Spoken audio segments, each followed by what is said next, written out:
देखी भैया, एगो लइका के माई बाबूजी बचपन में ही गुजर जाता। जब वो लइका रो रो के माई के दरबार में पहुंचल बा और माई से कहत का बा, आई सब सुनी जाए। प्रेम से बोले सच्चे दरबार की।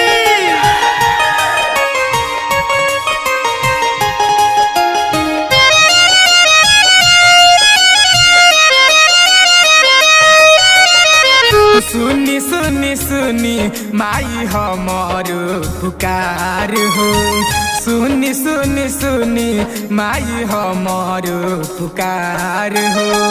आहिल बानी राउ रे दुआर हो माई, सुनी सुनी सुनी माई हमर पुकार हो। दे दिन बेटा के प्यार हो माई, सुनी सुनी सुनी माई हमर पुकार हो।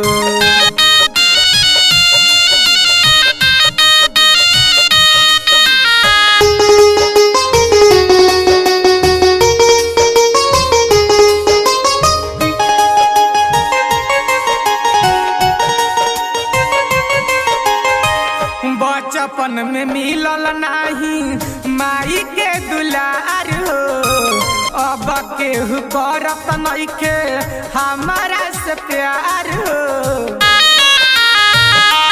ए माई बचपन में मिलल नाही माई के दुलार हो, अब केहू करत नइखे हमारा से प्यार हो।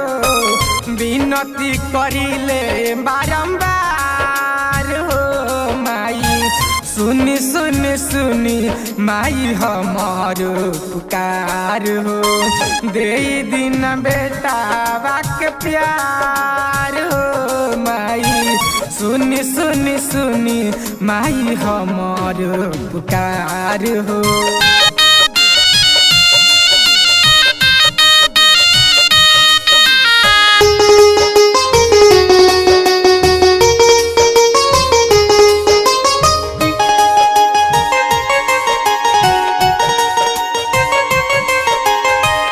जिए के मन ना करे अब कहाँ जाई, दीवाना शंभु भइल सब कला पराई। जिए के मन ना करे अब कहाँ जाई, दीवाना शंभु भइल सब कला पराई। दे दिहत बेटा पर ध्यान हो माई, सुनी सुनी सुनी माई हमार पुकार हो।